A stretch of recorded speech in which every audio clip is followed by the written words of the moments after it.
Beaucoup de gens théorisent que l'amiral Ryo possède un fruit du démon du type Paramecia qui lui permet de créer des plantes en utilisant l'énergie des autres. Mais pour ma part, je suis pas d'accord avec cette théorie. Et ma vidéo tombe à pic parce que je suis venu vous remettre tous dans le droit chemin.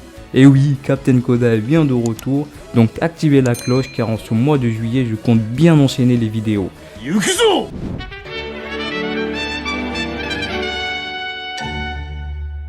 Comme on a tous pu le voir au chapitre 1053, l'amiral Ryo possède un pouvoir tout simplement terrifiant. Et beaucoup sont impatients de le voir affronter Robin. Oui, j'ai bien dit Robin. Et d'ailleurs, je me demande bien pourquoi. Plus sérieusement, pendant qu'il nous a fallu je ne sais combien de chapitres avant de voir Queen et King se faire battre, il nous en a fallu que d'un seul pour voir Ryo les maîtriser, au point que beaucoup ont fini par dire qu'un amiral bat facilement les seconds de n'importe quel grand équipage.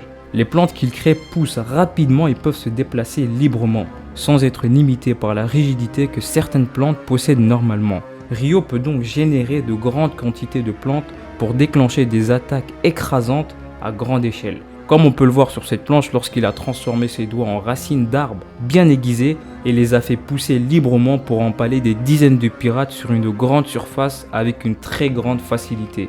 En plus de ça, ces plantes lui permettent d'absorber les liquides qu'elle touche, ce qui lui permet aussi de déshydrater les créatures vivantes après les avoir empalées. Un peu comme dans Naruto quand ils absorbent le chakra de leurs ennemis, ou dans Dragon Ball Z quand Cell absorbe le ki de ses ennemis.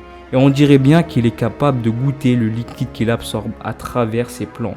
Parce que quand il a empalé le baril d'alcool avec une de ses branches, il a fait une remarque sur sa saveur.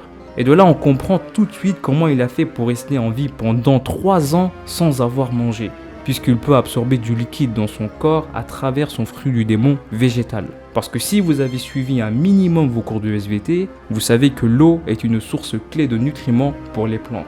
Grâce à toutes ces caractéristiques que j'ai évoquées, on peut dire qu'il possède un Logia, Ludo-Ludonomie, ou le fruit du bois, et son éveil lui permet de faire pousser d'autres plantes. Est-ce que vous vous êtes déjà demandé pourquoi sur cette planche, Udo a l'air si différent? Parce qu'on est quand même passé de la Somalie à une forêt tropicale. La réponse est toute simple. Lors de l'éveil d'un fruit du démon, on sait tous que l'utilisation d'un Logia peut avoir un effet permanent sur l'environnement. Il suffit de regarder le reste des combats entre Sakazuki et Aokiji. Comme on peut le voir sur cette image, ce que j'ai dit un peu plus tôt se confirme. La zone glacée est celle d'Aokiji, la zone volcanique celle d'Aikainu, et le lac au centre a été créé par leur combat car ces deux fruits du démon s'annulent.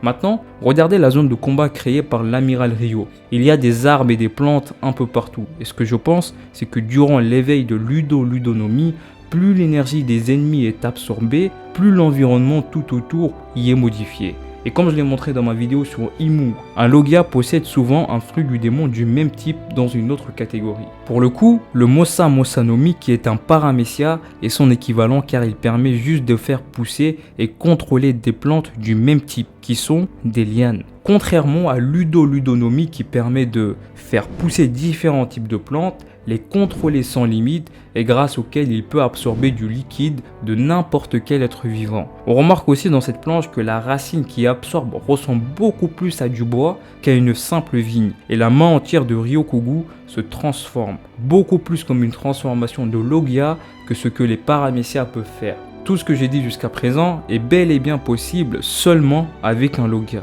Nous avons donc vu ce fruit du démon faire deux choses. 1. Changer l'environnement de façon apparemment permanente. 2. Permettre à l'utilisateur de transformer son corps en une autre substance. Il n'y a qu'un seul type de fruit du démon que nous avons déjà vu faire ça. Et ce n'est pas les Paramecia ni les Zoan, mais bel et bien les Logia. Et de là en découle une autre question. Dans un classement de puissance, où se placerait ce fruit du démon parmi les Logia? Est-il le Logia ultime? Bon, et ce sera tout pour cette vidéo. Si elle vous a plu, n'hésitez pas à mettre un pouce bleu, à la partager et à vous abonner. En description, vous retrouverez le lien de ma dernière théorie sur Imu qui vous attend avec impatience. Sur ce, portez-vous bien jusqu'à la prochaine vidéo et Diana!